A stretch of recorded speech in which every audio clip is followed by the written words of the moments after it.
Boa tarde a todos. Hoje nós temos a presença do professor, engenheiro químico, doutor em engenharia química da Universidade Federal do Paraná, o Alexandre Kenizebeck, é médium da SBE há 28 anos e coordenador de exercícios mediúnicos, de grupos de exercício mediúnico na quinta-feira. Hoje ele vai nos brindar com uma abordagem diferente da área de formação dele, mas muito interessante, que é a filosofia de Kant e a sua ligação com a doutrina dos espíritos. Alexandre, é contigo. Boa palestra. Obrigado, Rui. Boa tarde a todos, todas. É um prazer estar aqui com vocês, falando sobre esse pensador tão importante para a nossa doutrina e também para a filosofia de uma forma geral, né, que é Kant, que veio trazer aí uma abordagem nova, revolucionária, do conceito de moral e de ética. Então eu vou compartilhar a tela aqui, começar a apresentação. Deve estar compartilhada, né? Então, o tema da nossa palestra é a moral em Kant, que é a ética do dever, e sua contribuição para a doutrina espírita. Então, essa aula está dividida em 5 partes, né? Uma introdução, depois uma fundamentação mais genérica da moral kantiana, depois a gente vai trabalhar um pouco mais a parte do fundamento na razão, que é uma pedra angular ali da doutrina do Kant. Depois vamos trabalhar um pouco esses conceitos de liberdade, vontade e natureza, segundo a visão de Kant. E, finalmente, o imperativo categórico e alguns exemplos de leis morais e como que a gente pode aplicar esse imperativo categórico na definição da moral segundo Kant. Então, uma breve introdução. Esse aqui é um esquema, assim, mais ou menos, de como que a gente age no mundo a partir do nosso livre-arbítrio. Então, nós somos espíritos encarnados, né? Logo nós temos um livre-arbítrio, e esse aqui é mais ou menos um esquema bem simplificado de como que a gente age a partir dessa nossa capacidade de ter livre-arbítrio.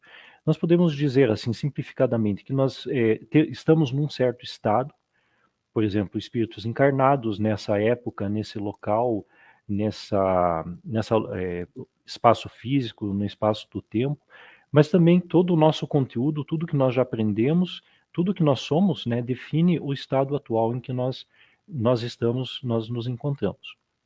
Aí, através de uma ação, né, esse estado que nós estamos, ele dá origem a uma ação, ou seja, a uma modificação da natureza, uma modificação no próprio estado. Essa ação, ela desemboca em algum resultado, né, e esse resultado, ele altera daí o nosso estado. Então, isso se repete indefinidamente, então a gente sempre está fazendo uma avaliação, né, da onde nós estamos, quais são as nossas possibilidades, quais são as nossas capacidades, né? A partir disso, a gente, usando o nosso livre-arbítrio, definimos uma ação, e essa ação leva a resultados, e assim por diante. Esse esquema é bem simplificado, né, porque a partir do estado a gente pode ter várias ações ao mesmo tempo, não é uma, né? Aliás, raramente a gente toma uma ação apenas, né? Mas a gente sempre está com vários projetos encaminhados ao mesmo tempo, várias ações encaminhadas, né? E essas ações múltiplas, elas podem resultar em diferentes resultados, né? Então, alguma ação nossa, ela causa, às vezes, resultados inesperados, ou ela dá origem a outros resultados, porque outras pessoas também vão tomar ações frente a essa ação que nós estamos tomando. Então, vocês imaginem que esse ciclo aqui, ele é bem complexo, né, e ele vai se desdobrando quase que infinitamente, e assim a gente vai transitando na nossa escala evolutiva. Auxiliando isso, existe a nossa intenção, ou seja, aquele resultado que a gente quer atingir, né? Esse aqui é o resultado que a gente atinge realmente, através da nossa ação. Mas nem sempre é a intenção. De qualquer forma, né, a gente sempre vai tomar uma ação baseada ou visando uma certa intenção. E isso tudo também é baseado nos nossos valores, né? Então, valores é aquilo que a gente toma para nós como mais importantes, que vai nortear todo esse ciclo aqui, as nossas ações. Por exemplo, eu posso ter como valores de vida o respeito à pessoa. Por exemplo, eu posso ter como um valor de vida não chegar atrasado, né? Eu posso ter como valor de vida preservar a saúde. E todo mundo sabe que para preservar a saúde a gente precisa dormir, por exemplo, 8 horas por dia. Mas se eu vou, por exemplo, dormir muito tarde, então os meus valores entram em conflito. porque eu preciso acordar num certo horário para não chegar atrasado, mas se eu acordar naquele horário, não vai dar tempo de eu dormir o tempo que eu acho que eu preciso para me recuperar e assim por diante. Então esse é um exemplo bem simples, né, onde dois valores entram em conflito, e aí eu preciso decidir, né, ou eu acordo no horário e durmo menos, e aí eu não chego atrasado, ou eu durmo lá o que eu preciso para me recuperar, mas chego atrasado no meu compromisso e assim por diante. Então é um exemplo bem simplista de como nossos valores sempre estão, né, alterando e direcionando as nossas intenções para que a gente obtenha, né, faça uma certa ação e obtenha um certo resultado. Então esse é um exemplo bem simples, vocês podem imaginar que isso aí vai se complicar bastante, fica bastante complexo se a gente coloca toda a nossa vida aqui. Mas é um exemplo para que a gente observe, né, o que são os nossos valores e a importância deles para a nossa ação. Baseado nesses ciclos aqui, né, a ética ou a moral, eu vou usar os dois termos como sinônimos nessa aula, ela se divide em várias correntes, né, e três das principais são essas aqui. Então, é a ética da virtude, a ética do dever e a ética da consequência. A ética da virtude está mais baseada, talvez, no Estado, né, ou seja, o que é uma pessoa virtuosa, e a partir disso se desenvolve, né, aos conceitos morais e éticas. A ética do dever, que a gente vai abordar aqui, é mais ligada à ação, né? Então, é uma ética no sentido de que eu tenho que agir de uma forma ética. E a ética da consequência, ela é mais ligada ao resultado. Ou seja, se o resultado for bom, é porque a minha ação foi boa e assim por diante. Essas outras correntes, né, vão ser vistas, acho que vocês já começaram a ver alguma coisa, e vão ser vistas, né, ao longo desse módulo do curso. Agora a gente vai se focar mais na ética do dever, cujo maior representante é Kant, e aí vamos ver como que ele desenvolveu nessa teoria. Então, um pouquinho sobre Kant, né? Ele procurou uma fundamentação moral desvinculada da experiência, da subjetividade e da religião. Então, esse que foi um dos grandes objetivos dele, né? Então, ele queria entender o que caracteriza uma ação moral, uma ação boa, uma ação desejada, mas que não tivesse vínculo nem na experiência de vida que a gente tenha, seja qual for, nem na subjetividade, no sentido de o que eu quero, o que eu não quero, e nem na religião, no sentido de o que a religião prevê como correto ou como incorreto. Ele queria uma fundamentação desvinculada dessas correntes aqui. Ele nasceu em 22 de abril de 1724, em Königsberg, que é atual Kaliningrado, na Rússia. Desde jovem teve ideais de tolerância e liberdade de consciência, o que é importantíssimo, porque isso aí o motivou para exercer daí as suas ideias, desenvolver suas ideias e chegar nessa doutrina que ele nos passou. E consta que ele tinha uma rotina de vida extremamente organizada, então ele sempre levantava no mesmo horário, dormia no mesmo horário, e aí a vida dele, né, o dia a dia dele transcorria assim de uma forma bem, bem organizada. Tanto é que ele tinha como princípios de vida o regramento, o trabalho árduo e a autodisciplina. Então são os três princípios que ele adotou para a sua própria vida. Ele morreu aos 79 anos de causas naturais. Vamos ver agora o item 2, né, a fundamentação da moral kantiana. Então, o objetivo da filosofia prática, ou seja, aquela filosofia que é aplicada no dia a dia, é determinar o que é ser uma pessoa boa ou virtuosa, né? E descobrir as condições sob as quais somos dignos de ser felizes. Essa ideia aqui a gente vai desenvolver um pouco mais lá para frente, né? Então, essa é o objetivo da filosofia que ele está desenvolvendo. Ele busca a fundamentação filosófica para a regra suprema sobre a qual toda a filosofia prática se baseia.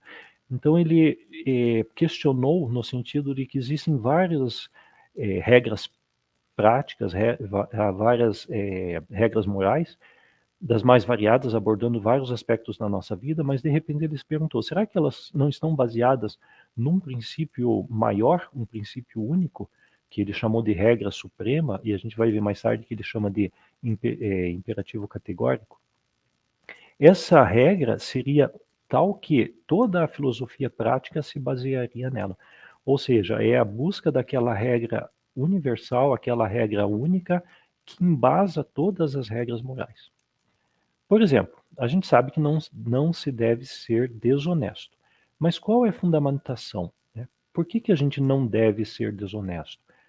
né, porque eu aprendi isso quando era criança, ou porque uma vez eu fui desonesto e recebi uma reprimenda ou um castigo e eu não quero mais passar por isso, ou porque está escrito no Evangelho, ou porque alguém que eu respeito falou para mim.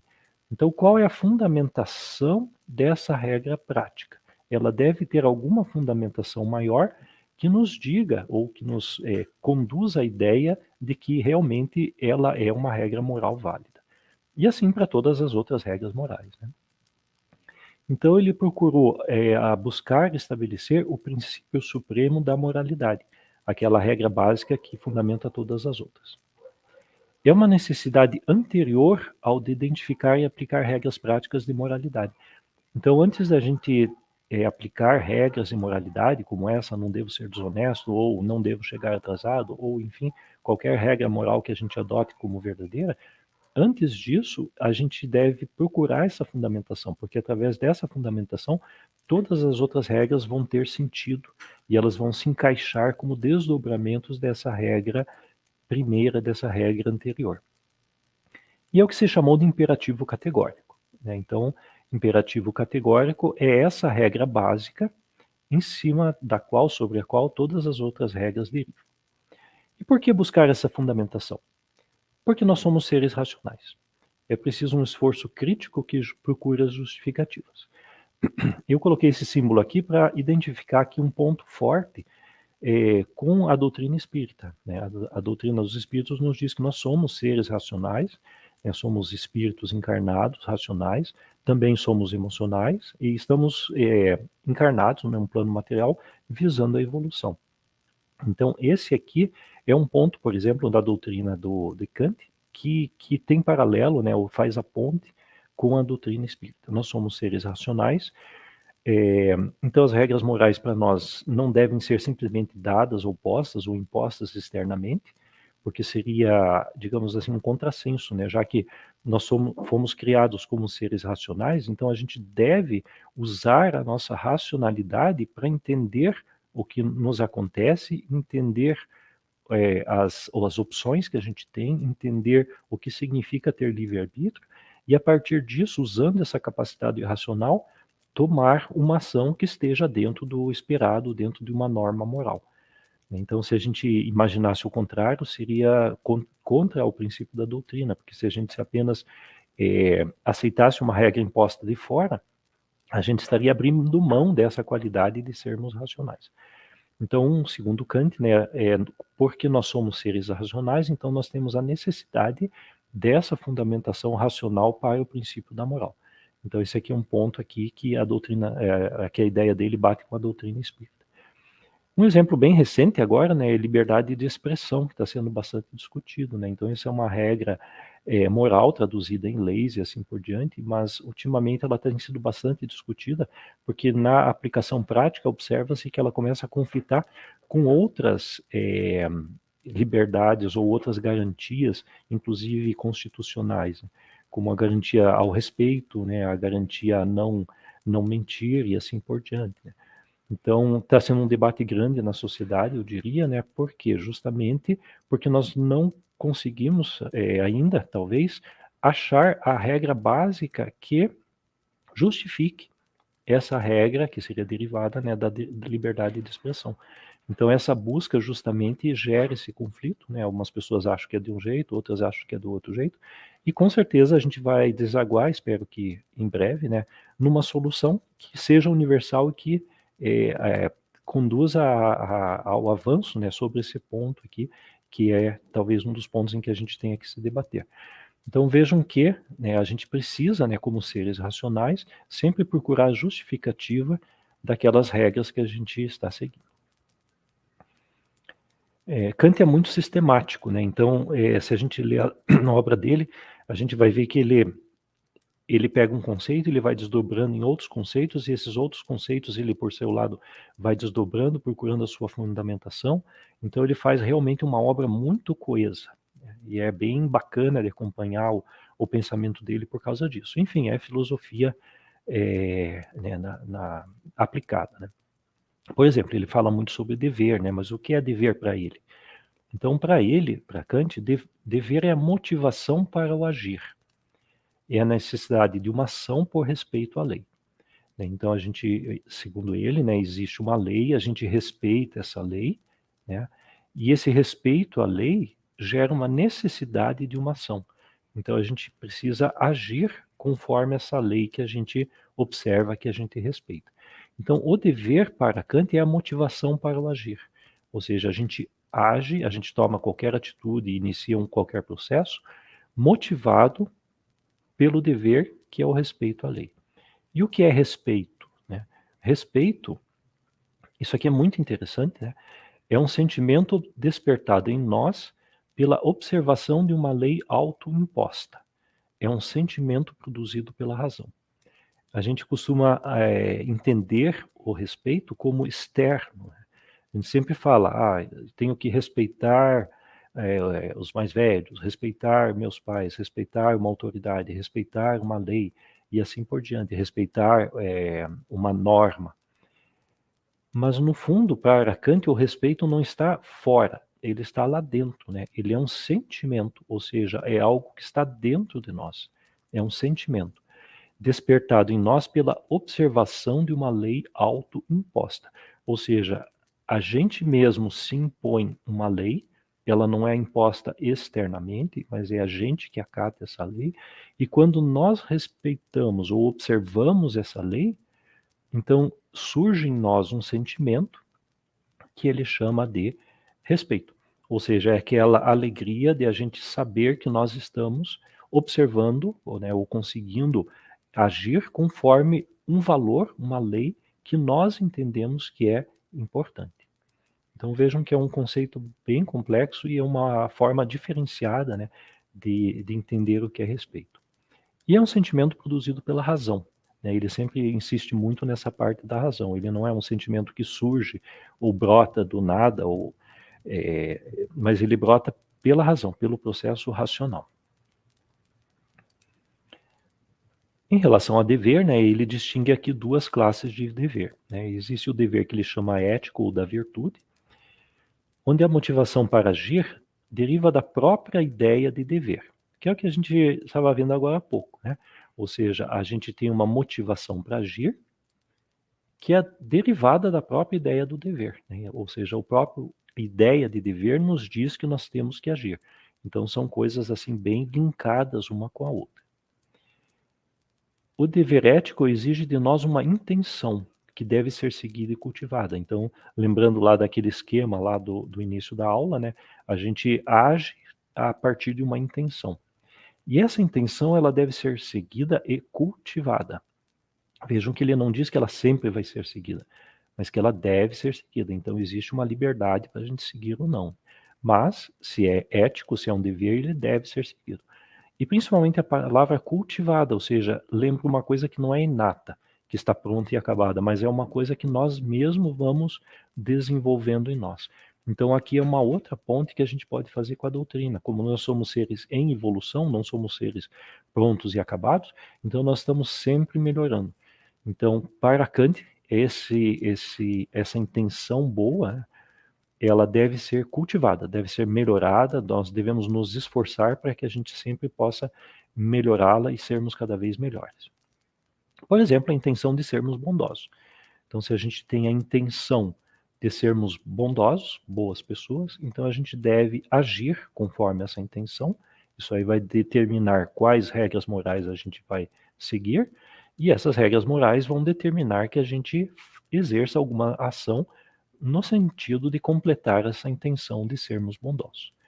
Claro que essa intenção ela é incompleta, porque à medida que a gente evolui como espíritos, a gente vai descobrindo novas maneiras ou novas amplitudes nessa ideia, né, de bondade, e aí o nosso alcance, o nosso livre-arbítrio, as nossas opções de escolha vão ficando cada vez maiores. Então ela realmente é cultivada. E uma outra característica é que não podemos ser coagidos externamente a cumprir esse dever. Um exemplo aqui bem simples é o dever de sermos polidos, né? Então, se a gente toma para nós, né, como um princípio de ser polido, ser educado, então isso é correto, né, é desejado, mas ainda não é exatamente imposto, né? Ninguém pode nos obrigar a ser polido. É uma coisa que a gente faz se quer, né? Claro que se a gente não for polido, daí as pessoas vão nos olhar talvez com uma cara feia ou coisa assim, né? Mas não vai acontecer muito mais do que isso. Então, a gente não é coagido externamente, não é alguém que nos obriga a seguir esses deveres éticos ou da virtude. Esses deveres da virtude não implicam em um direito correlativo, né? Ou seja, não violamos o direito de ninguém se não o cumprirmos. Um outro exemplo, sermos corajosos. Então, é uma virtude, né? Então, a gente pode querer, ter a intenção de ser corajoso. Mas se por acaso a gente não for, nem por isso a gente não vai violar o direito de ninguém, né? Ninguém vai se sentir prejudicado ou violado em seu direito caso a gente resolva ou não ache importante ser corajoso. Vejam que são deveres para conosco mesmos. Como eles não são expostos externamente, então são deveres que a gente mesmo se impõe. Talvez daí a grande dificuldade, porque a gente não pode depender de outras pessoas para dizer o que é certo e o que é errado, né? A fonte do dever é interna, somos nós mesmos, e o não cumprimento não gera punição, né? Se nós não formos corajosos, polidos, bondosos, nem por isso a gente vai ser multado, preso, coisa assim. Outra classe de dever que ele coloca é o dever jurídico, né? Sua fonte, que seriam as leis, né? Sua fonte é externa ao indivíduo, é uma fonte externa que a gente é obrigado a seguir. Determina ações ao invés de intenções. Por exemplo, na lei diz, é proibido discriminar. Discriminação de qualquer tipo é proibida, né? É vedada. Mas a lei não diz que a gente tem que amar ao próximo, né? Então, amar ao próximo é um dever ético, né? Mas ele não é um dever que esteja em alguma lei ou coisa assim. Discriminar é um ato, né? Amar ao próximo é uma intenção. Ele admite coerção externa, no sentido de punição, implica em um direito correlativo, por exemplo, é proibido roubar. Por quê? Porque o outro tem o direito à propriedade. Então, toda vez que a gente transige um dever jurídico, a gente está passando por cima do direito de uma outra pessoa. Por isso que são deveres para com os outros. Então, são deveres uns com os outros. O que mais nos interessa, e Kant também mais se interessou, são com os deveres éticos ou da virtude, né? Ele trabalha um pouco essa parte do dever jurídico, mas a maior parte da obra dele foi concentrada no dever ético. Falando um pouco sobre o imperativo categórico, né? É a lei ou o princípio fundamental no qual toda a regra moral se baseia. Então, a gente já viu isso, né? É o imperativo por definição, é a definição do imperativo, né?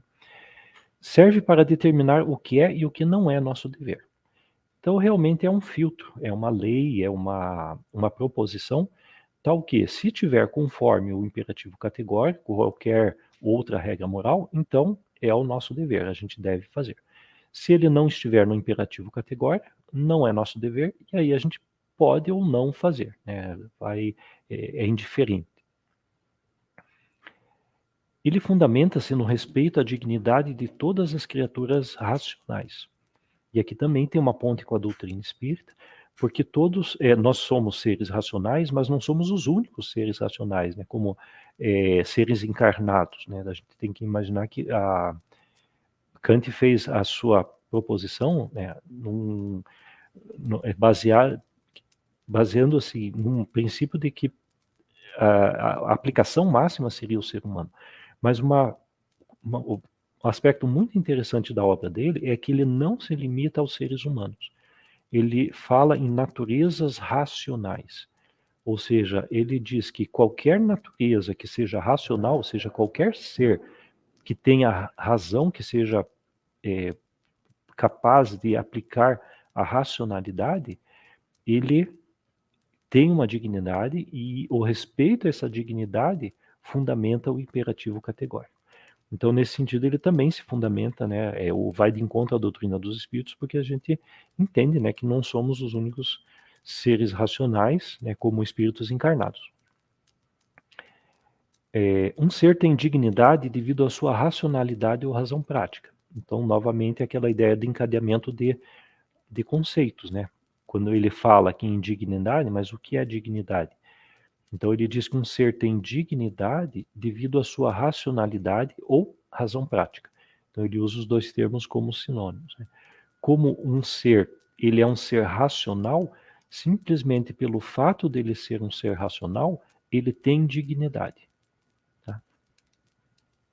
E como ele tem dignidade, ele é digno, ele precisa ser respeitado também.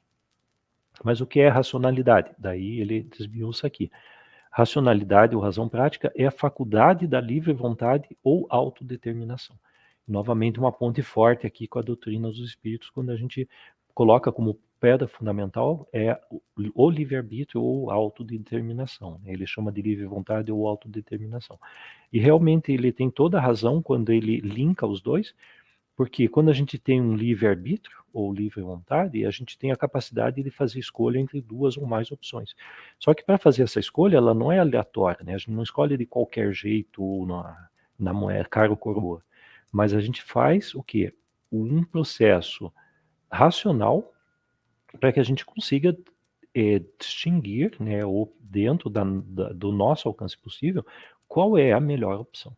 Então, as nossas escolhas, a nossa faculdade de exercer o livre-arbítrio, ele não é de qualquer jeito, mas ele é sempre baseado na racionalidade.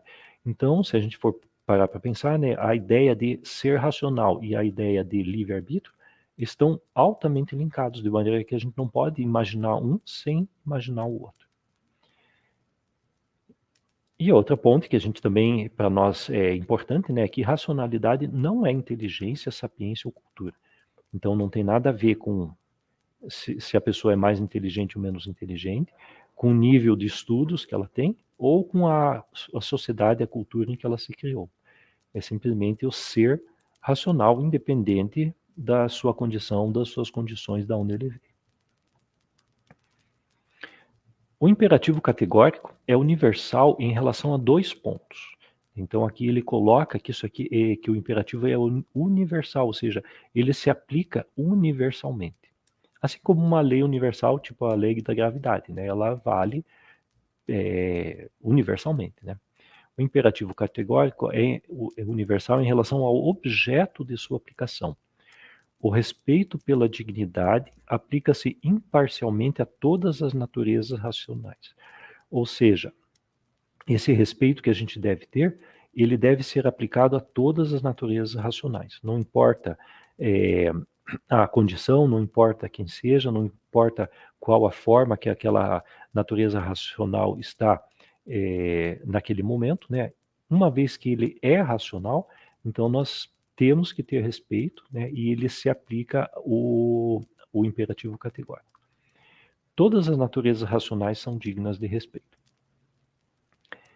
E outro ponto em relação à obrigatoriedade de sua aplicação, ou seja, o imperativo categórico é válido para todas as naturezas racionais. Ele se aplica a todas e para cada uma delas ele deve ser aplicado. Ele é obrigatório de ser observado. Justamente porque ele nasce da razão, né? Se o imperativo categórico, se aquela lei maior da moralidade, ela tem a origem na própria razão, e o ser é um ser racional, então não tem como ele fazer a negação. Né? Ele fazer a negação daquele imperativo categórico seria fazer a negação da sua própria racionalidade.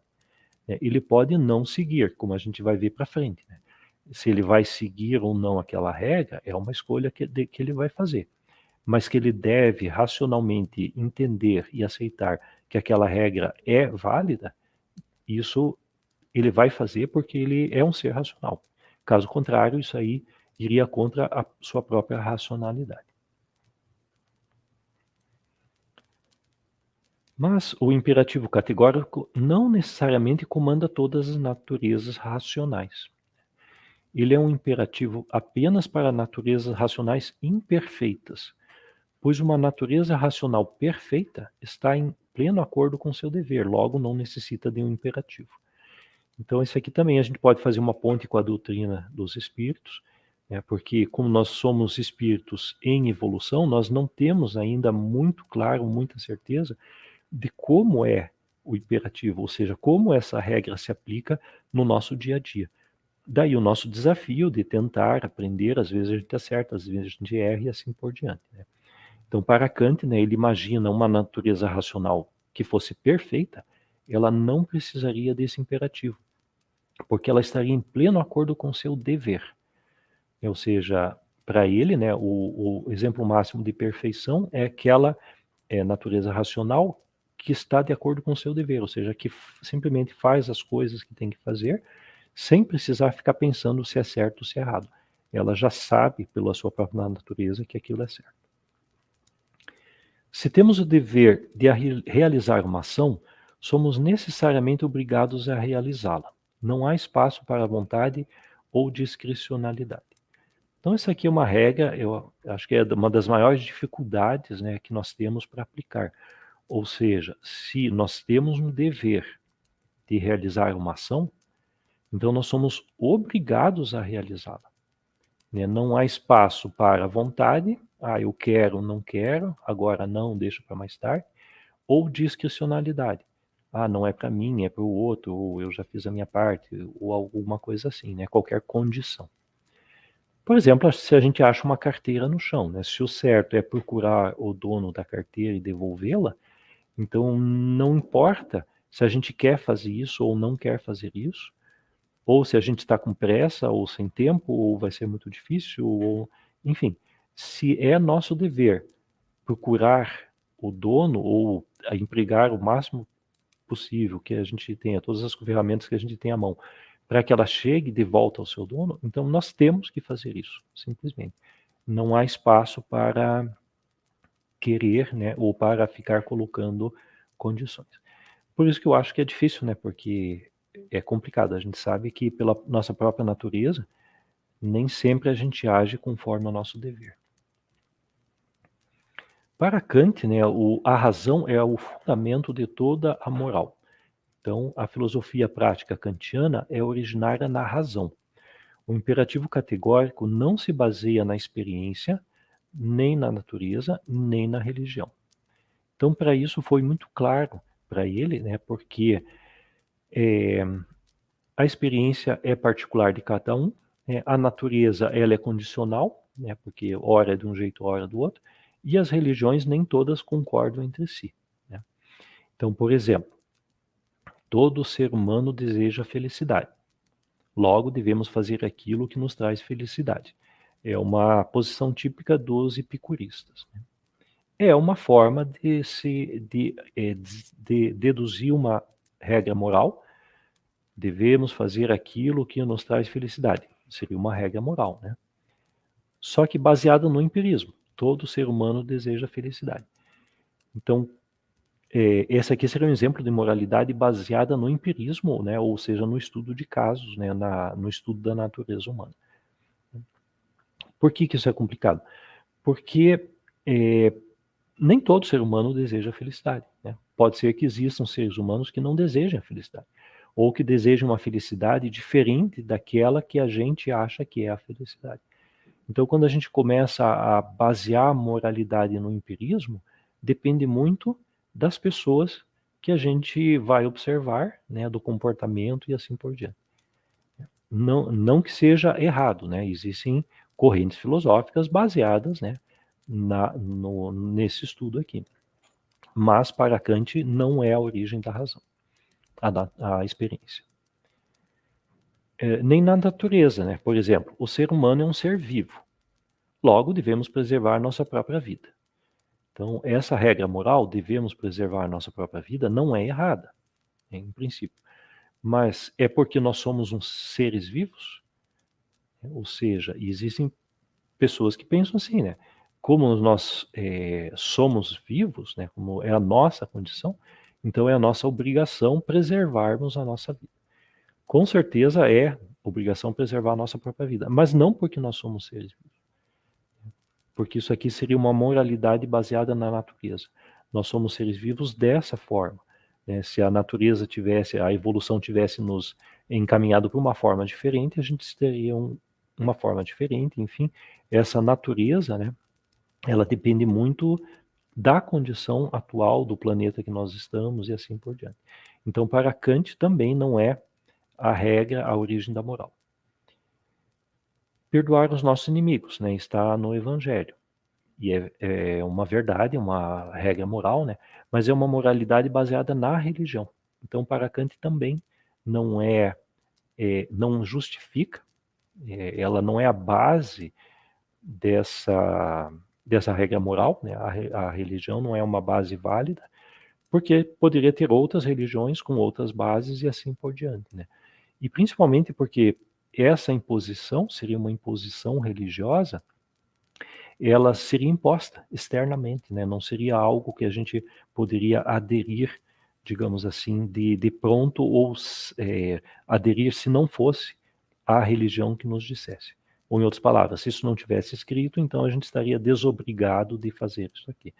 Então vejam que por alguns lados que a gente observe, eu tentei analisar essa regra moral, por mais que ela esteja correta, né, segundo a religião, ela não se sustenta segundo Kant. Porque a filosofia kantiana se baseia no processo racional, logo, sua origem é o ser racional. Como nós somos seres racionais, então nós temos que usar essa faculdade para achar essa base que vai sustentar toda a moral. Então, a moral não pode ser fundamentada na experiência, pois essa é dependente da natureza empírica e particular de cada ser humano. Por exemplo, conforto material, felicidade. Então, se a gente quiser perguntar para as pessoas, né? Muitas vão dizer, eu quero ser feliz e para ser feliz eu preciso ter um carro, uma casa, viagens, enfim, uma televisão 20 polegadas. A gente não pode basear isso como regra moral, né? Porque ela é fundamentada na experiência, ou seja, a gente é como se estivesse observando o que as pessoas querem, o que elas dizem que querem para ser felizes e transformando isso numa regra moral. Então, para Kant, esse não é a justificativa, não é a base da regra moral. Ela não pode ser fundamentada na vontade divina, pois nosso móvel para a ação não seria o dever, mas o desejo de agradar a Deus ou de evitar uma punição. Então, é o caso, né, de uma regra que seja dita por Deus ou que esteja religiosa, e de repente o móvel para a nossa ação, por que a gente segue aquela regra? É porque ou eu quero agradar a essa divindade, para que mais tarde eu consiga uma recompensa, ou eu estou evitando uma punição. Então isso aí não é, segundo Kant, né, o motivo para justificar uma regra moral. Não seria o dever, né? Eu não estou seguindo aquela regra porque é meu dever fazer, mas sim visando um fim, né, seja um fim bom ou evitar um fim ruim. Outra característica é as leis morais são a priori, ou seja, não dependem de experimentação, empirismo ou situação particular. Elas valem para qualquer ser racional. Isso, para a doutrina dos espíritos, equivale mais ou menos a dizer que nós já nascemos com elas, né? Nós já trazemos essas regras, essas leis, todo esse conhecimento ao encarnar. Elas são a priori, elas existem antes, né, da nossa encarnação. A moralidade não é uma doutrina sobre como nós devemos nos tornar felizes, mas uma doutrina sobre como nos tornamos dignos da felicidade. Eu acho essa frase bem forte, né, para ele, porque ele diz que o propósito da felicidade não é incondicionalmente bom, pois mesmo uma pessoa de mau caráter pode obtê-la. O que é incondicionalmente bom é o merecimento da felicidade. Por exemplo, uma pessoa de mau caráter, um ladrão, coisa assim, ele pode ser feliz. De repente se pergunta para ele, ele diz, não, eu sou feliz, né? Então ele é feliz. A gente não pode dizer que uma vez que ele é feliz, o que ele fez foi bom. Não se pode fazer essa ligação. Mas será que ele é merecedor da felicidade? Se ele não é merecedor dessa felicidade, então a regra não se aplica, né? O que ele fez não é bom. Então, segundo Kant, o que é incondicionalmente bom, ou seja, é sempre bom, é o merecimento da felicidade. Por isso essa frase aqui eu acho ela bem forte, né? Não é uma doutrina sobre como devemos nos tornar felizes, mas uma doutrina sobre como nos tornamos dignos da felicidade. E a doutrina dos espíritos nos diz que a felicidade não está no fim, mas no caminho, né? A gente deve ser feliz ao longo da nossa trajetória e não esperar ser feliz lá no final. Trabalhando um pouco sobre o item 4, né, a liberdade, esses conceitos, liberdade, vontade e natureza, né? A filosofia kantiana pressupõe uma vontade pura ou livre. Sem a ideia da liberdade, ela perde sua fundamentação. ele usa os dois termos meio como sinônimos, né? Vontade pura, né, e liberdade. Então, a liberdade é a faculdade que a gente tem de escolher entre uma coisa ou outra, né? E isso ele também chama de vontade pura ou livre. Né? Aquela vontade, aquele móvel, né? Aquele desejo de fazer alguma coisa, baseado na ideia da liberdade. Então, sem a liberdade, ela perde sua fundamentação. Isso também tem tudo a ver com a doutrina dos espíritos. Para eles, se não há liberdade, não há como você dizer se um gesto foi moral ou não. Se alguém é obrigado a fazer alguma coisa, seja porque alguém externo obrigou, ou porque a pessoa não tinha conhecimento, ela simplesmente não sabia, então ela não pode ser questionada sobre aquele ato. Aquele ato não tem sentido perguntar se é um ato moral ou não, porque não foi um ato livre, não foi um ato de vontade pura. A liberdade é uma condição a priori. A liberdade também, né, segundo Kant, é uma condição a priori. Ela não depende do empirismo, nem pode ser comprovada pela experiência. Então, o livre-arbítrio, né, também é um princípio da doutrina dos espíritos. Então, ela é uma condição, simplesmente pelo fato de sermos espíritos, a gente já tem essa condição de liberdade. Então, isso para ele é fundamental. Né? Caso não fosse isso, né, a gente não seria livre, e aí não teria qualquer sentido moralidade. A vontade humana não deriva da natureza, ela é um objeto metafísico, fora do tempo e do espaço. Então são termos assim que Kant usou. Para nós, a gente diria que fora do tempo e do espaço é fora da encarnação, né, do plano material. Então a vontade humana não deriva da natureza do plano material. Não é porque nós estamos encarnados que aí veio toda a nossa vontade, a nossa liberdade, tudo o que nós somos, né? Mas é um objeto que permeia, né? Ela está fora do tempo e do espaço, ou seja, fora do plano material, porque a gente já traz de outras encarnações. Claro que Kant não falou isso, né? Mas a ideia, né, ele coloca como um objeto metafísico, tem tudo a ver com a doutrina dos espíritos. Os seres humanos são capazes da liberdade, mas também existem na natureza e são, portanto, limitados por suas leis. Então, essa observação de Kant aqui vai muito de encontro também com a doutrina dos espíritos. Nós somos espíritos, né? Portanto, temos uma natureza espiritual, que talvez seja a nossa essência, mas nós estamos, no momento, existindo na natureza, ou seja, no plano material, e somos, portanto, limitados por essas leis do plano material. Se nós somos limitados pelas leis do plano material, então nós somos limitados também, de certa forma, na nossa ação. Então existe essa dicotomia, né? Não é bem uma contradição, mas são condições que se complementam e que Kant observou aqui e fez essa ressalva, essa distinção. Para ele isso é muito importante, porque nós somos livres, mas não conseguimos nos desvincular das imposições da natureza. Por que isso é importante? Porque isso vai interferir na nossa forma de agir. A vontade humana afetada pela natureza é um sujeito posto no espaço e no tempo. É o espírito encarnado. Eu coloquei um exemplo aqui que é um contra-exemplo, né? Quais os motivos para não fazer uma ação social?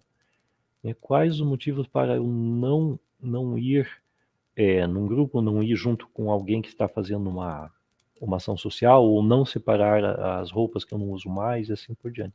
A gente podia se fazer essa pergunta, né? A gente sempre diz, eu tenho que fazer isso, né? Tem que ajudar, tem que doar, limpar o guarda-roupa, né? Isso aí é uma ideia, né, que permeia sempre aí na sociedade, mas muitas vezes a gente não faz, né? E por que a gente não faz? Porque nós somos naturezas imperfeitas, e aí a gente começa a criar motivos para não fazer e não agir. Né? Hoje eu não vou fazer, eu tenho coisas mais importantes para fazer, talvez essa blusa que eu não uso faz 3 anos, talvez o inverno que vem eu use, e assim por diante. Ou eu já fiz a minha parte ontem, hoje eu vou descansar. Enfim, como nós somos sujeitos postos no espaço e no tempo, imperfeitos, afetados pela natureza, então a gente está sempre procurando, ou melhor, a gente tem que estar sempre trabalhando para que a gente vença esses motivos pelos quais a gente não age conforme o bem, né? Conforme aquilo que a gente acha que deve fazer. Por isso que Kant fez essa distinção, né? Nós somos seres racionais e através da racionalidade a gente entende o livre-arbítrio e o que é certo e o que é errado, mas nem sempre a gente faz. O oposto seria a vontade afetada pela liberdade, fora do binômio espaço-tempo, acima da natureza, ou seja, quando a gente se desvencilha da natureza, né, a nossa vontade ela é afetada pela liberdade que nós temos. E aí essa frase eu acho também bem bacana. A lei moral determina a nossa vontade através da racionalidade. Ou seja, é a nossa racionalidade determinando a nossa vontade. Então não é a vontade brigando com a racionalidade. Eu sei que eu tenho que fazer alguma coisa, mas eu não estou a fim de fazer, não estou com vontade de fazer. E é uma briga entre as duas.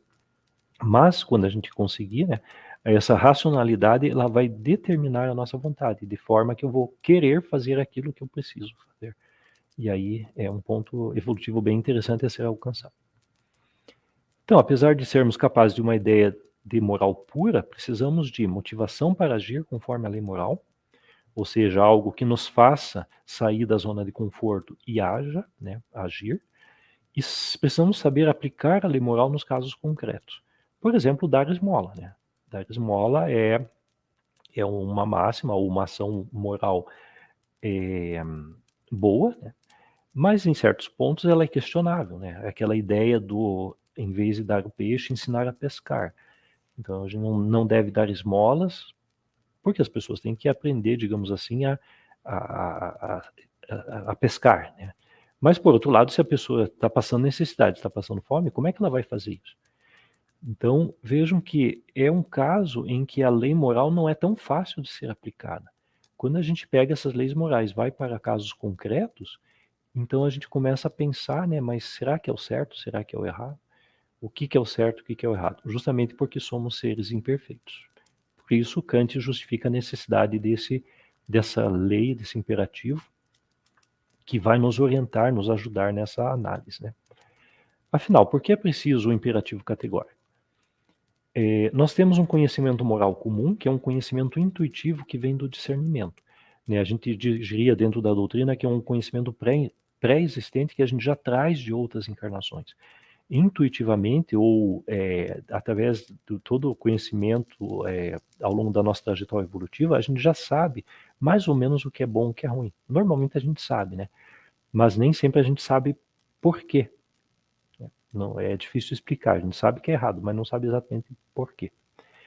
Então a gente sabe distinguir a boa da má conduta, é o que ele chama de boa vontade, essa capacidade inata das pessoas de distinguirem boa da má conduta, e que permite discernir o princípio universal através do método da análise. Ou seja, é o que ele fez, né? Analisando essas condutas, ele conseguiu discernir qual é esse princípio universal, esse imperativo categórico. Embora a razão humana saiba distinguir a boa da má conduta, ao basear sua ação no conhecimento moral comum, ela é às vezes tentada a agir contra o dever, racionalizando a sua ação. O conhecimento filosófico do princípio universal, que é o imperativo categórico, previne esse erro. Daí a necessidade do imperativo. Cada um tem a capacidade de impor uma lei a si mesmo, pois somos de natureza empírica, mas também racional. Então, novamente, encontra a doutrina dos espíritos. O imperativo categórico é um princípio universal, pois é racional. Qualquer razão sempre concorda com ele. Aquela ideia, né, que já foi comentado, né? Se o ser é racional, não tem como ele não concordar com o imperativo. Falando um pouco sobre boa vontade, né? Para Kant, a boa vontade é boa em si mesma, é o que ele chama de sumo bem. A gente pode pegar qualquer coisa, qualquer ação, qualquer conceito e se perguntar, mas isso é bom ou mal, né? Agora, a boa vontade não. Ela é boa em si mesma. Ou seja, só pelo fato dela existir, ela já é boa.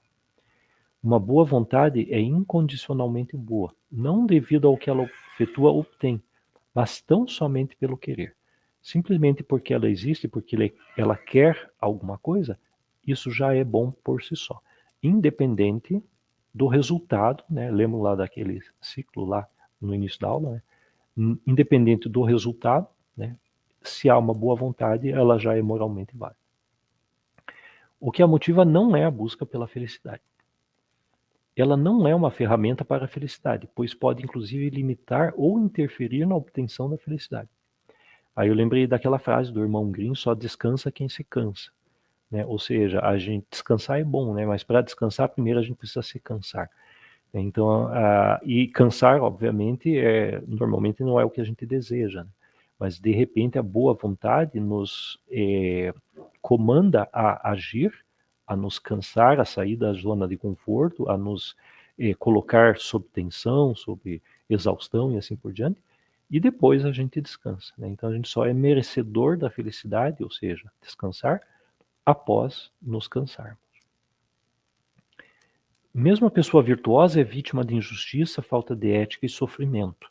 Não é porque a gente é uma boa pessoa, uma pessoa virtuosa, que a gente vai estar livre dessas conjunturas do plano. Isso aqui também vem de encontro à doutrina, quando a gente diz que nós não somos blindados, né? Então o irmão Grimm trouxe essa ideia, né, para que a gente sempre tenha em mente, né?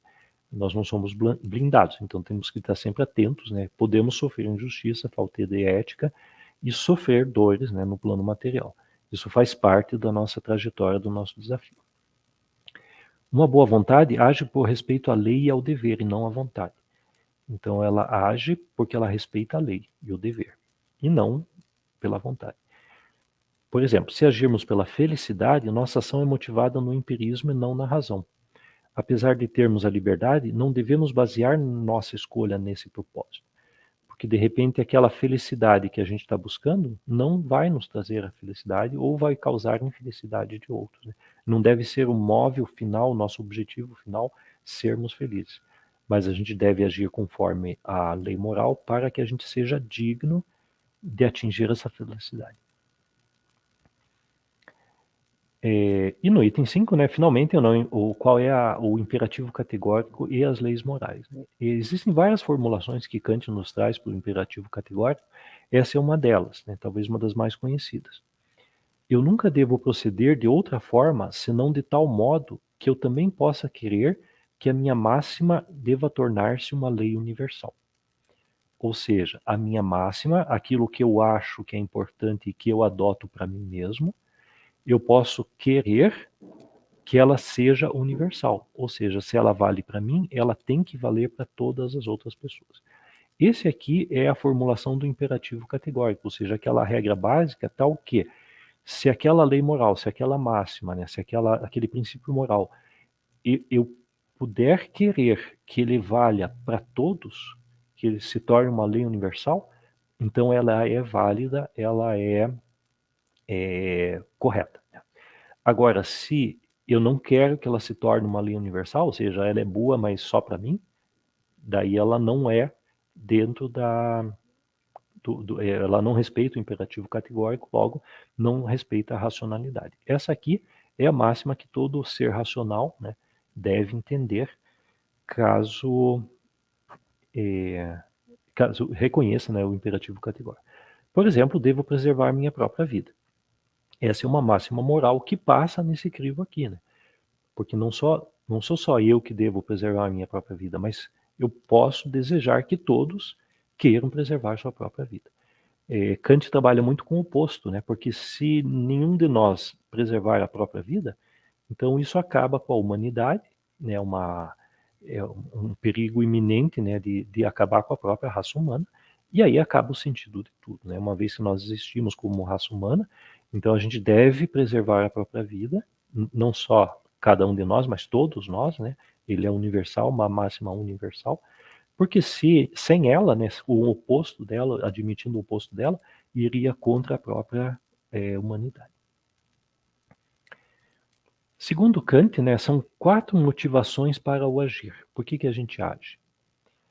Ou eu ajo de maneira claramente contrária ao meu dever, por exemplo, colar na prova, né, uma coisa que está obviamente contrária ao dever, né? Isso aqui não tem muito o que falar, né, porque a gente sabe que está errado e faz mesmo assim, né? Agir conforme o dever, mas não motivado pelo dever. Exemplo, cobrar um preço justo para não perder a concorrência. Então, cobrar um preço justo, né, um comerciante que cobra um preço justo, é algo desejado, né, algo louvável. Só que ele faz isso para não perder a concorrência. é porque os seus concorrentes estão praticando aquele preço. Claro que se não tivesse os concorrentes, então ele não teria razão nenhuma, né, para cobrar o preço justo. Então ele está agindo conforme o dever, mas ele não está sendo motivado pelo dever. Terceira forma de agir, é agir conforme o dever, mas por inclinação imediata. Por exemplo, conservar a própria vida motivado por uma inclinação imediata como o medo da morte. Então a gente conserva a sua própria vida, o que é um princípio correto, né, conforme o dever, só que é derivado de um sentimento, né, que é o medo da morte. Eu tenho medo de morrer, por isso que eu conservo a própria vida. A gente deve conservar a vida, mas por outro motivo, né, não pelo medo da morte. Ou fazer a caridade visando a felicidade presente ou futura. É problema. Essa motivação não pode ser universalizada. Então, se a gente faz a caridade, inclusive o Evangelho é contra isso, né? Se a gente faz a caridade visando a felicidade presente, seja a minha, né? Eu vou me sentir feliz se eu fizer a caridade, eu vou ficar satisfeito. Então, não é uma inclinação imediata, né? Não é justificável segundo Kant. Ou futura, porque eu quero uma recompensa no futuro por ter feito caridade. Então também não é justificado. Segundo ele, né, essa aqui, a quarta, é a única forma justificada de agir, que é agir por dever. Por exemplo, conservar a própria vida mesmo na tristeza ou desilusão. Então, mesmo quando a pessoa está totalmente desiludida, ela tem o dever de conservar a própria vida. Fazer a caridade mesmo contra a vontade. Mesmo que a gente não queira, a gente faz a caridade porque entende que isso é um princípio importante. E terminando, né, a gente pode daí colocar alguns exemplos de aplicação, nós não vamos ver todos, né, mas só para ter assim, uma ideia de como isso funciona, né? Então a gente pode testar as seguintes máximas morais e todas as outras, né, frente ao imperativo categórico. Né? Devo preservar a própria vida. Sim, por quê? Porque eu também posso querer que cada um preserve a sua própria vida. Então, se eu imaginar que cada um tem o direito e o dever de preservar a própria vida, então esse aqui é uma máxima que não é derivada da religião, não é derivada da natureza, nem nada, é simplesmente porque nós somos racionais e ela obedece ao imperativo categórico. Devo preservar a vida dos outros? Também, porque não adianta nada eu achar que eu devo preservar a minha própria vida, mas, digamos assim, não considerar necessário ou um dever preservar a vida dos outros. Assim como os outros têm o dever de preservar a vida de todos os outros. Então é uma máxima que pode ser universalizada. Caso contrário, seria o fim da humanidade, né?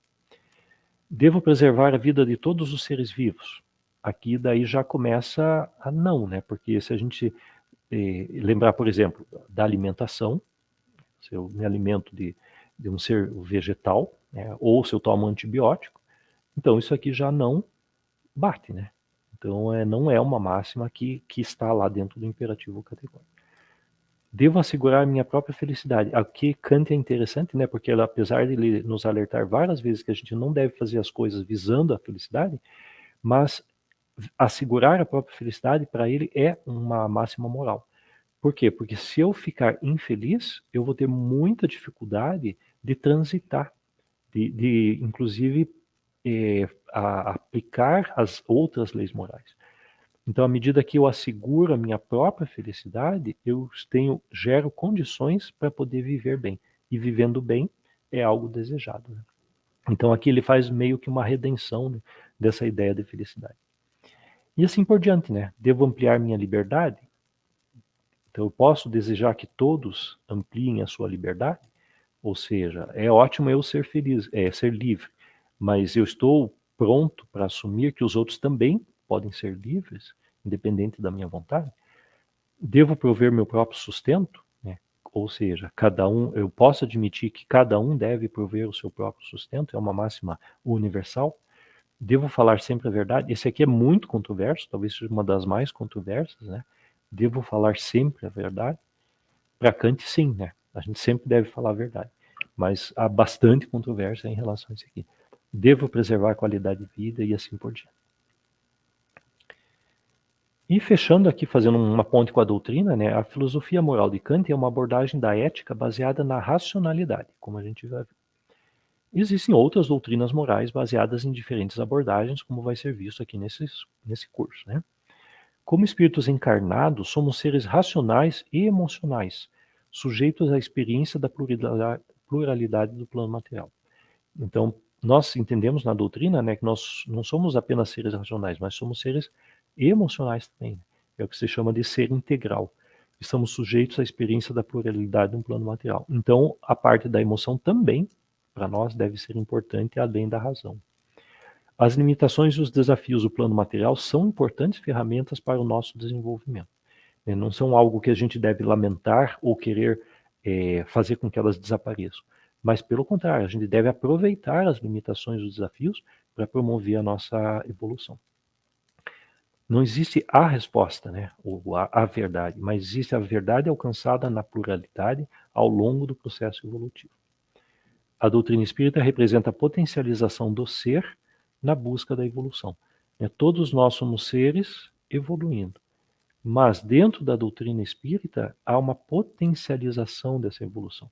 À medida que a gente estuda essa ideia de evolução, então a gente potencializa a própria evolução, tornando mais fácil o caminho. Então, agradeço a atenção, mais uma vez a oportunidade de estar aqui com vocês, e aí eu fico aberto aí para questões, comentários, perguntas. Então eu convido todos para nós irmos para o Meet, para o Google Meet. Ok? Nos encontramos lá. Podemos começar então?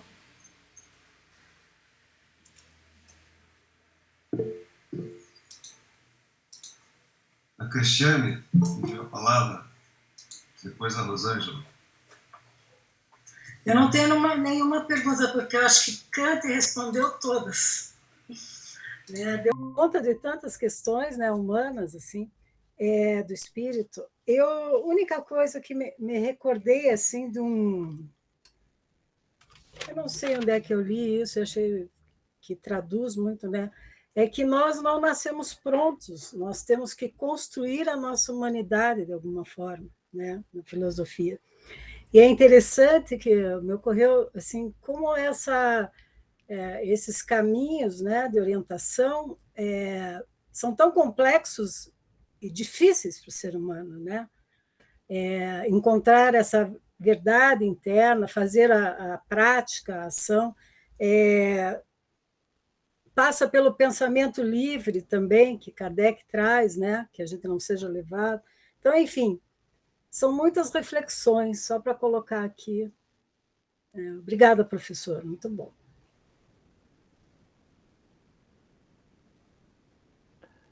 Ali, estão me ouvindo, né? Na sua colocação, eu lembrei da ideia da boa vontade, né? E assim, a gente sabe que nós estamos encarnados exatamente onde nós devemos estar, né? Porque nós somos espíritos que vêm ali de uma trajetória evolutiva, provavelmente já estivemos encarnados nesse plano algumas vezes, talvez em outros planos, assim como estaremos em outros. Ou seja, não é por acaso que nós estamos aqui nessa época, nesse lugar, nesse espaço, nesse tempo, porque apesar de haver toda essa complexidade, e se a gente for observar um processo histórico, imaginem, por exemplo, o nosso planeta 100 anos atrás, né, 120 anos atrás. Totalmente diferente. As pessoas tiravam água do poço, não havia telefone, enfim.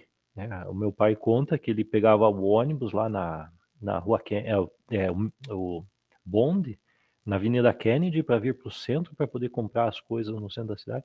Enfim, se a gente vai ali, às vezes eu passo ali no alto da Rua 15 e olho a cidade lá do alto, né? E penso, puxa, mas tudo isso foi construído nos últimos, 50, 60 anos. Então, realmente, o nosso plano está se desenvolvendo muito, né? E não só materialmente, mas também as ideias. Então, hoje a gente tem uma troca de ideias aí fantástica, extremamente diversificada, e amplia daí a diversidade, né? Existem conceitos novos, como preservação da natureza, hoje é uma coisa super presente. Agora, outro dia eu estava lembrando, quando era criança, ia à praia e simplesmente as pessoas deixavam seus lixos ali na maior, né? Não tinha preocupação nenhuma. Então hoje não, né? Hoje a gente frequenta as praias, é difícil, né, ver alguém que vá embora e não leve seu lixo e assim por diante. Então a gente vê, outro dia eu estava num ônibus, isso faz o quê? Uns 4 anos atrás, e uma pessoa estava comendo uma banana e de repente um senhor já bastante idoso, E de repente ele simplesmente abriu a porta do ônibus e jogou a casca da banana pela rua. E sabe quando o ônibus para, assim, todo mundo parou e olhou aquilo, que absurdo, né? Mas por quê? Porque na cultura dele, né, aquilo era um ato perfeitamente normal, né? Mas ninguém falou nada, né? A gente entendeu, né? A coisa assim. Mas exemplos assim que nos mostram de como a gente está evoluindo, como a gente está ampliando esse conceito, né? Todos os conceitos pelos quais a gente está passando. Não é fácil, né? São desafios gigantescos, mas com certeza estão dentro da nossa capacidade. E aí, com boa vontade, né? Segundo Kant diz, né? A vontade de aprender, a vontade de ir para frente, de fazer o bem.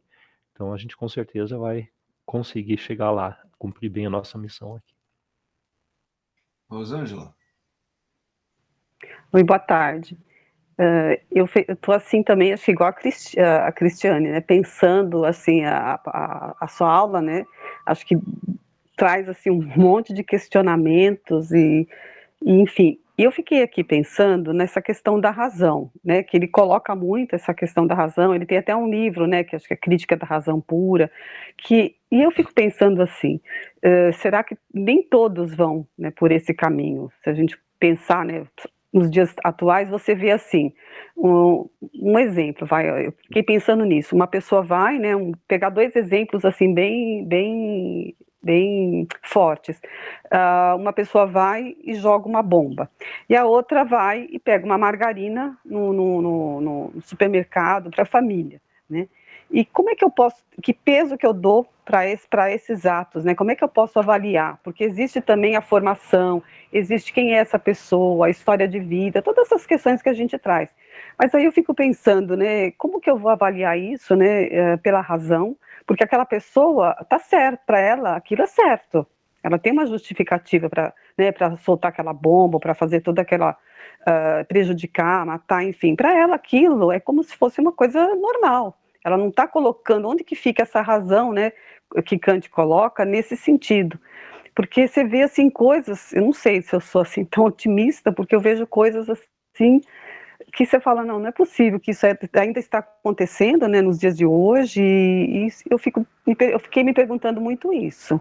Eu ia contar uma coisa aqui, pessoal, mas eu não sei se eu posso contar. Eu era muito novinha, não, eu vou contar. O Rui, não sei se ele vai permitir, mas depois eu vou contar. Eu era muito nova, né, bem nova, assim. E aí eu tive um namorado alemão. E eu saí a primeira vez que eu saí com ele, né? E ele era alemão mesmo, assim, de pessoas, de família, assim, muito, né? E sempre muito rígida, né? Essa coisa toda. E eu saí, né? E eu abri, ele comprou um doce, uma bala, não me lembro o que era, e eu nunca mais esqueci isso. Eu nunca mais fiz isso, porque eu me senti, assim, a última das últimas, e eu perdi o namorado, né? Então, assim, eu abri a bala, né? Que ele pegou, eu abri o vidro e joguei, né? Olha o que eu fui fazer. Olha, ele ficou tão chocado, e eu fiquei mais ainda, porque eu achava que eu não estava fazendo nada, assim, sabe? Eu falei, meu Deus, o que eu fiz? Então, aí eu fico pensando assim, se a gente avaliar essas coisas, quantas besteiras que nós já fizemos e que hoje a gente não faz mais, né? Porque você fala assim, não vou fazer isso. Mas na época eu fiquei assim pensando, falei, meu Deus, o que eu fiz? E para ele foi assim, acabou, não saiu mais, não fui convidada mais para sair, não fui chamada. Então eu fico pensando assim, sabe, que como a gente muda, né, os nossos conceitos também, né, a gente também vai evoluindo, e aí depois que eu percebi, eu falei, meu Deus, você jogou, e depois até quando eu viajei, fui para a Alemanha, tudo, aí eu vi a besteira, né, que eu tinha feito, porque eu falei, meu Deus do céu, não podia ter feito isso, né, mas enfim, eu aprendi também com esse erro, e a gente aprende também com os nossos erros. Então queria, né, Alexandre, que você colocasse um pouco, falasse um pouco, comentasse, não a minha última parte, tá, mas essa parte que a gente, essa razão, né, que para mim ainda é meio difícil de entender. Obrigada, viu? Foi muito boa, adorei a aula. Aliás, adoro filosofia também, parabéns. Que bom. É sempre um desafio, né? Isso o Kant já percebeu quando ele disse que nós somos seres racionais, mas nós estamos imersos numa natureza, né? O que hoje na doutrina falaria, né, no plano material. Então nós estamos sujeitos a várias contingências do plano material e também à cultura do plano material. E essa própria cultura muda à medida que a gente vai mudando, né? Então, esse último exemplo que você deu, talvez seja nesse sentido, né? A gente, como espírito, cada um de nós vai percebendo que de repente uma atitude não é boa, vai mudando, e daí no conjunto a cultura vai mudando, e isso é excelente, porque daí os próximos que vêm aí já estão encarnando numa cultura já mais evoluída, né, com conceitos mais evoluídos. Mas, por outro lado, né, a nossa própria evolução nos traz novos desafios. Então, assim, Kant já viu que, apesar de que a gente, como seres racionais, a gente não pode simplesmente não aceitar o imperativo categórico. Por exemplo, se perguntar para a pessoa lá que explode bomba, mas você acha que todo mundo tem o direito de explodir bombas quando quiser? Então, obviamente que não, porque senão seria o fim da humanidade, né? Se a gente achasse que é a coisa mais natural e todo mundo tivesse esse direito de fazer.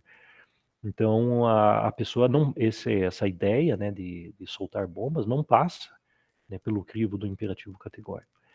Então, mas Kant mesmo já coloca, né, aquela ideia, né, de que como seres falíveis, a gente precisa daí de ter esse estudo, daí a função da filosofia, para que a gente consiga racionalmente chegar numa regra básica a partir da qual as outras regras possam ser deduzidas.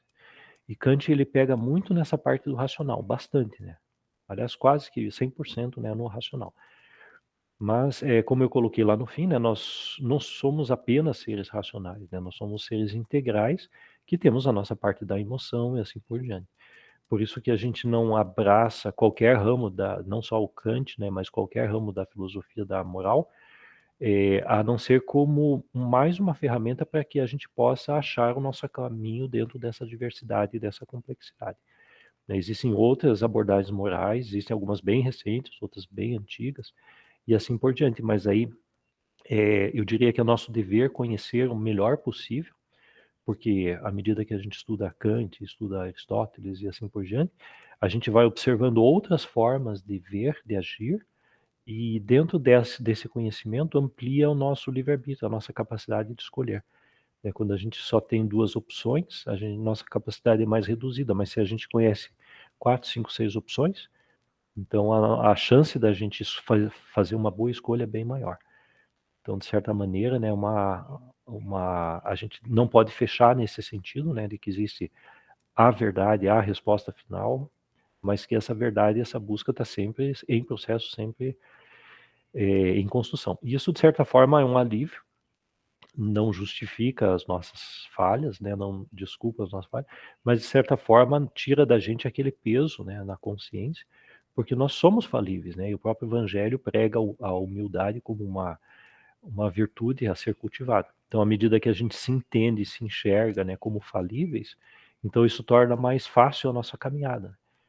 Se errou, tudo bem, né? O que não dá é para ficar persistindo no erro, saber que está errado e continuar fazendo errado. Mas uma vez que a gente aprendeu, ótimo, né? O objetivo da evolução está se completando nesse sentido. Obrigada, professor. Quem sabe no plano espiritual não haja balas, papéis de balas, né? A gente não passe por essa experiência, então vamos aproveitar agora.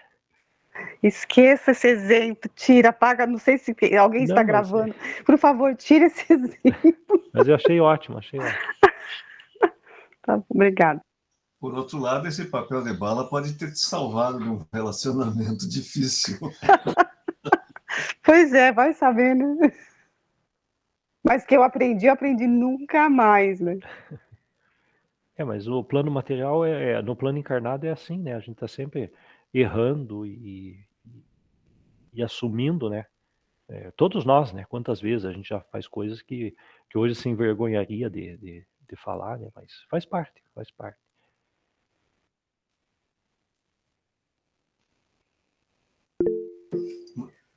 Cristiane. Mais uma pergunta. Essa ideia de que o mais importante, né, do imperativo categórico seja alcançarmos, não é a felicidade, é alcançarmos a dignidade, né, que você falou tanto. E a dignidade também vem mudando com a cultura, né? Os nobres, o que era ser digno, né? A decência de uma pessoa, honestidade, né? Tem tantas qualidades assim. Me ocorreu de pensar que ela vai variando com a cultura também, mas ela também é universal, né? Você podia falar um pouco mais sobre a dignidade? Porque, então, ser digno... Não, isso me ocorreu de pensar...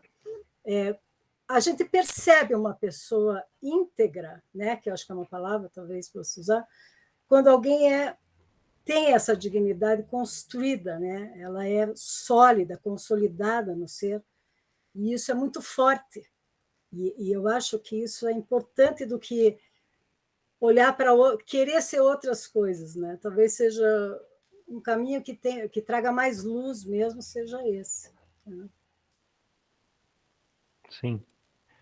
A gente deve lembrar que existem valores universais.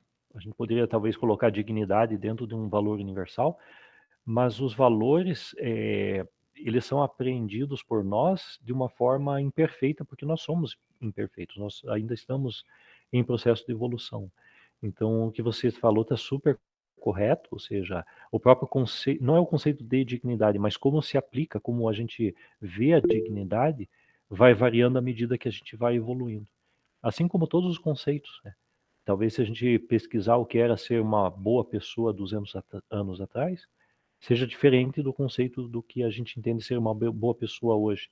Assim como uma pessoa religiosa, ou o conceito de paz, o conceito de fraternidade, né, de respeito ao próximo. Esse é um conceito que muda muito com o tempo. É o próprio reconhecimento do quem é o próximo, né? Isso aí mudou barbaramente ao longo dos séculos de história. Então, se a gente for ver qual é esse próximo que merece respeito no tempo dos imperadores romanos, é completamente diferente do próximo que a gente entende hoje, né, como merecedor de respeito. E que ainda é um conceito imperfeito, tanto é que tem exemplos aí que aparecem na mídia que nos chocam praticamente todos os dias. Então, a gente realmente está em evolução, né? Nós estamos aproveitando esse plano material dentro da diversidade, dentro do trânsito que a gente tem a oportunidade de conhecer pessoas novas, de trocar ideias, de viver experiências diferentes. E nessa diversidade, daí a gente vai aprendendo a como transitar dentro dela, né? Lembrando sempre que nada é impossível, né? Porque se fosse impossível a gente não estaria aqui, então nós estamos exatamente onde a gente deve estar. E aí a gente vai melhorando, aprendendo e evoluindo cada vez mais, né? Mas eu acho que é bem assim. O conceito vai mudando mesmo. E a gente vai mudando, né? Quando a gente estuda a história, né? Como era a sociedade, por exemplo, do absolutismo, dos monarcas absolutos, né? Há 400, 300 anos atrás. A gente lê num livro da história como se fosse uma coisa passado, que já aconteceu, não acontece mais. Mas, na verdade, se a gente imaginar que a gente também estava encarnado e vivendo lá naquele momento, e talvez a gente achasse normal, natural, muitas coisas que hoje nos chocam e assim por diante. Então a gente entende melhor esse conceito de evolução quando a gente se imagina evoluindo. A gente se imagina compartilhando de alguns princípios no passado, que a gente lê nos livros, e que hoje a gente acha um absurdo, assim como hoje provavelmente a gente faz coisas e daqui a 200, 300 anos a gente vai encarnar e ler um livro, ou sei lá o que vai ter substituindo os livros, né, daqui a 300 anos, mas enfim, a gente vai ver como era o passado no ano 2020 e vai ficar chocado, né? Mas talvez a gente se toque, né, de que a gente que fez aquele mundo, né, e assim por diante. E assim vai, é o caminho da evolução. O importante é estar sempre evoluindo, sempre aprendendo, sempre fazendo o melhor de nós, né, com boa vontade. Denise? Boa tarde a todos, boa tarde, professor Alexandre. Eu acho, assim, dentro da sua fala, que é importante nós ressaltarmos que Kant também tem como pressuposto de toda a sua teoria o postulado da imortalidade da alma, e que para ele essa imortalidade sempre se constituiu dentro de uma perspectiva dinâmica de progresso infinito. E isso coincide muito com os ensinamentos que o irmão Green nos traz através de toda a obra que foi deixada através dos seus livros. O que o senhor poderia comentar a respeito disso? Com certeza, né? A gente sabe, né, que nós somos espíritos criados num certo momento, mas jamais deixaremos de existir, né? E a nossa individualidade sempre vai persistir. É a própria irredutibilidade do singular, né? Como a gente fala na casa. Ou seja, nós estamos sempre em processo de construção. Eu gosto de imaginar o espírito como uma semente, né? Uma semente de uma árvore, por exemplo, não é a árvore, né? Mas ela contém em si tudo que ela precisa para ela se transformar numa árvore. Então, e não dá para dizer que a semente é imperfeita, né? Ela é perfeita como semente, mas ela não é uma árvore ainda. Então, eu gosto de imaginar assim que nós fomos criados, né, pelo nosso Criador, dentro de uma perfeição que permite a nossa evolução, como sementes, né? Nós não somos prontos e acabados, mas também não somos imperfeitos no sentido de que faltou alguma coisa ou que deu alguma coisa errada, né? Mas nós somos perfeitos como potencialidades para atingir um estado cada vez maior de evolução. Então, nesse sentido, toda a obra do Criador é perfeita, né? Não dá para pôr reparo em nada, né, do que ele fez, e tudo está conduzindo nesse sentido. Às vezes a gente potencializa a nossa evolução, como o Kant colocou ali, né, a parte que ele fez a questão de não limitar aos seres humanos, mas ele colocou lá como naturezas racionais. Então acho que tem a ver aí com a ponte, né, da obra dele com essa ideia que você falou. Mas uma vez que nós estamos em evolução, então a gente está sempre evoluindo à medida que o tempo passa, à medida que a gente encarna em novas sociedades, novas culturas, com novos desafios. Espero que daqui à próxima encarnação a questão ambiental já esteja resolvida, que é o grande desafio, um dos grandes desafios, mas também sabe-se lá, né, o que vai estar acontecendo, né, daqui a 100, 200 anos, que vai ser o nosso desafio da época e assim por diante.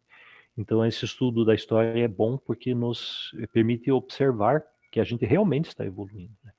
Eu quero acreditar que hoje o nosso entendimento por mais imperfeito que seja, mas o que a gente entende hoje por justiça, por amor, por dignidade, por respeito à pessoa, por respeito à natureza, pela a própria ideia do Criador, né? Quando a gente parte de uma ideia primitiva de deuses que habitavam montanhas ou viviam numa caverna, ou Deus desse rio ou daquela pedra, ou coisa assim, e como a gente hoje entende um Deus universal, único, né?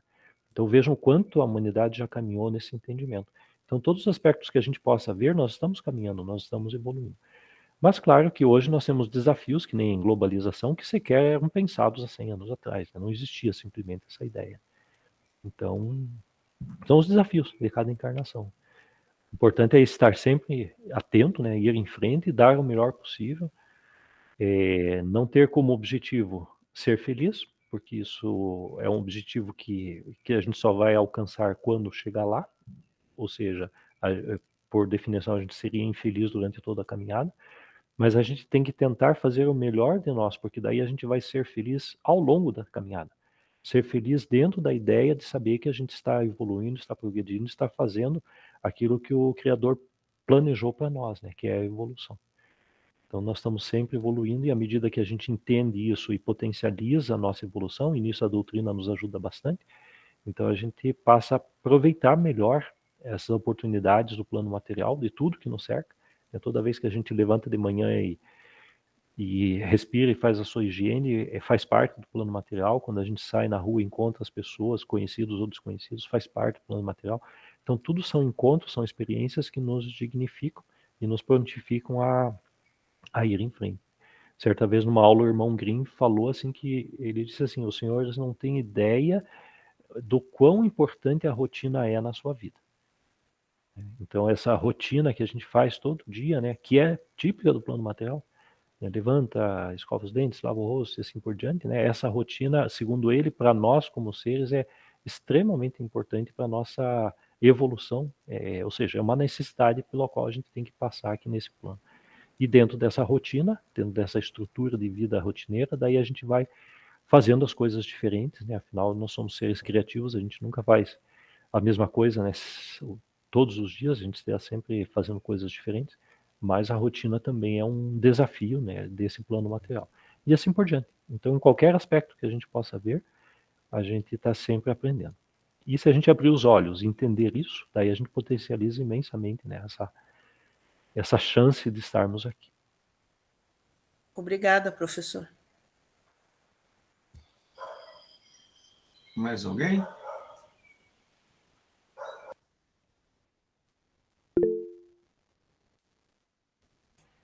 Fale, Cristiane. Então, professora, a causa primeira seria, então, a vontade do espírito. Trabalhar essa vontade. É isso?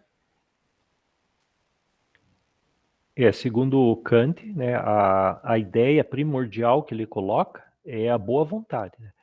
Então, a boa vontade é algo inerente ao ser humano, né, inerente, a gente diria, ao espírito, ou seja, aquela vontade de ser bom por si só. Então, se a gente imaginar qualquer outra coisa, a gente pode dizer, mas isso é bom ou é ruim? Menos uma coisa, segundo Kant, que é a boa vontade. Essa não tem como a gente se perguntar, mas a boa vontade é ruim ou é boa? Não, ela é boa porque ela é a boa vontade, né? Uma vez que nós temos boa vontade e ela é boa por si só, isso é a base, é a pedra fundamental pela qual a gente consegue todo o resto, todo o resto.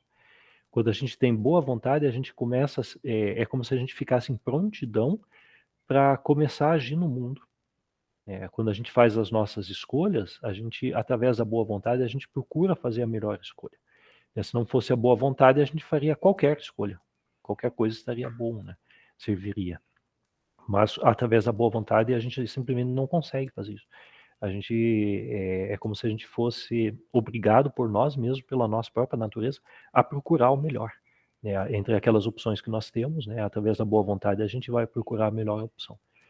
A boa vontade permite, por exemplo, a convivência entre as pessoas, né? Porque se não houver boa vontade, a convivência ficaria insuportável, praticamente seria impossível. Porque, enfim, a gente precisa estar sempre, né, nessa interação com o outro, uma boa vontade de ouvir, de conversar, de aguardar a vez, e, enfim, todo esse trato, né, que a gente precisa. Ouvir as pessoas é muito importante, né? Não há condições de você conversar com uma pessoa que não quer ouvir, que por mais que você fale e tente argumentar, ela simplesmente não ouve, né? Ela só ouve aquilo que ela acha que é a verdade. Ela está impermeável a qualquer outra ideia que não seja aquilo. Ou seja, ela não está exercendo a boa vontade. Então, nesse sentido, não tem como, né? Não tem porquê. É inútil, né? A gente tentar dialogar, tentar construir alguma coisa quando uma pessoa não tem a boa vontade, né? Ela se fecha em si mesma e fica impermeável, né? Mas essa é uma condição que não pode perdurar para sempre pela própria evolução. Então a gente sabe que uma hora o espírito vai bater, né? Se a gente não aprende pelo amor, aprende pela dor. Então uma hora ele vai encontrar um muro que ele vai ser obrigado a parar e pensar, puxa, mas será que eu estou certo? Será que não tem um outro caminho? Será que não existe uma outra solução? E daí ele vai começar a procurar, através da boa vontade, uma solução melhor.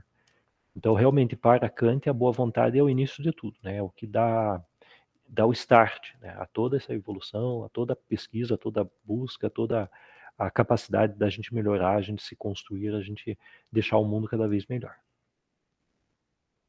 Obrigada. Mais alguém?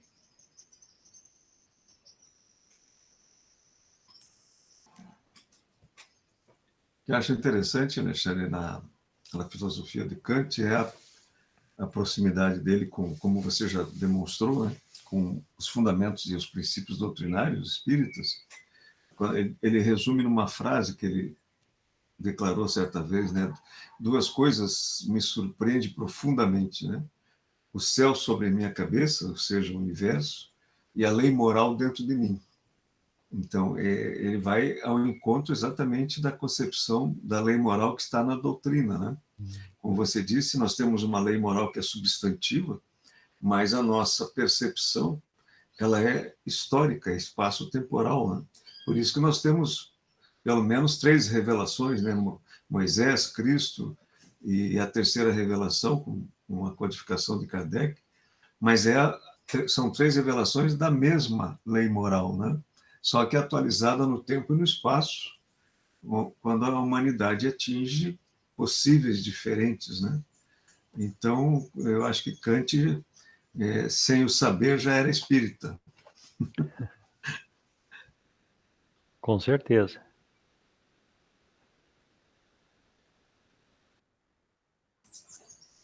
Mais alguma questão? Queiram levantar? É interessante, Rui, nessa colocação que você colocou, por exemplo, eu penso nos evangelhos, né?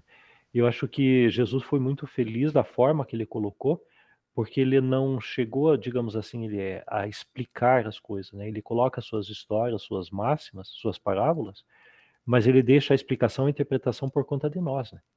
Tanto é que 2000 anos depois a gente continua estudando o Evangelho e vendo como aplicar aquelas máximas na nossa vida. É como se ele nos desse assim o sumo, né? O extrato de todo aquele ensinamento. Mas o caminho de como chegar lá, ele deixa para nós aprendermos ao longo da trajetória.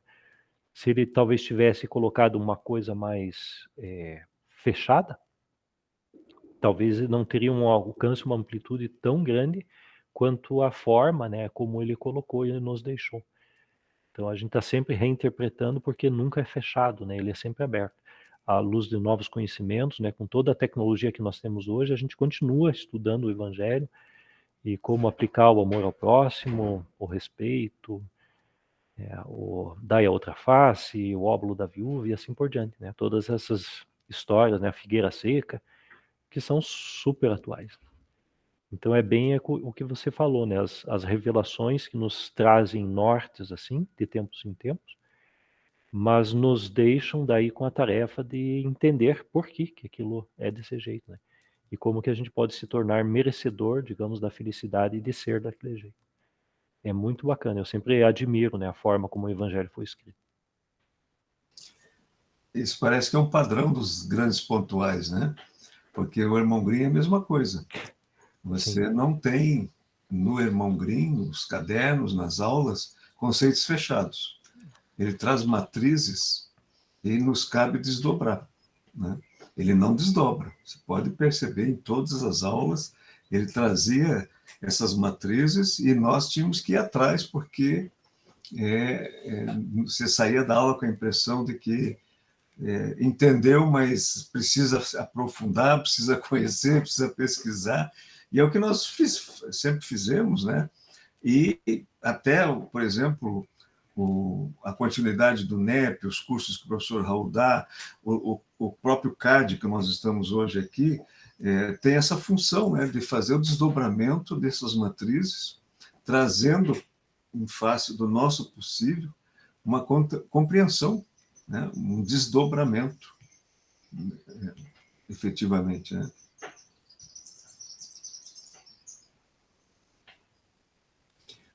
Bom, se ninguém tiver mais nenhuma consideração, nenhuma pergunta, aí eu deixo a palavra final aí para o Alexandre. Alexandre, fique à vontade. Obrigado, Rui. Eu só queria agradecer mais uma vez, né, o convite, estar aqui conversando com vocês. É sempre um desafio muito bacana, né, de rever os conceitos, de atualizar, né, os apontamentos e assim por diante, e passar para vocês, né, sintetizar em 50 minutos, 1 hora, não é fácil, porque tem muita coisa, né, tem muitos livros escritos a respeito, então eu procurei colocar aqui a súmula, assim, os pontos principais e mais ou menos o caminho, né, que ele seguiu para chegar naquele ponto, mas realmente tem muita coisa, né, os exemplos que ele traz, as aplicações, é uma coisa fantástica, vale a pena mesmo a gente conhecer. Então é sempre uma alegria, né, a gente poder falar sobre isso, passar e principalmente fazer a ponte com a doutrina, porque aí tudo parece fica mais com sentido, dá um significado novo, né, à nossa vida, à nossa existência, à nossa vontade, né, de levantar cada dia e ir em frente e fazer o melhor possível. Então eu agradeço bastante aí a oportunidade de estar com vocês e fico à disposição para um próximo encontro, quem sabe. Nós agradecemos, Alexandre. Muito obrigado pela sua disponibilidade, né, e pelos conteúdos que você trouxe. E, com certeza, vamos convidá-lo para outras oportunidades, que nós temos aí o próximo ano. Esse ano nós vamos encerrar com esse módulo, né, que o Mário está dirigindo. E o ano que vem nós começamos com a comunicação dos polissistemas e livre-arbítrio. Então, temos muito chão pela frente aí. Você certamente será convocado. Um abraço a todos, um bom final de semana. Obrigada, professor. Muito obrigada, bom. obrigada. E não esqueçam de comparecer às urnas amanhã, hein? Sim. Verdade. Verdade. Obrigado, professor. Foi ótimo. Obrigada, professor. Eu que agradeço a todos. Obrigada, muito bom.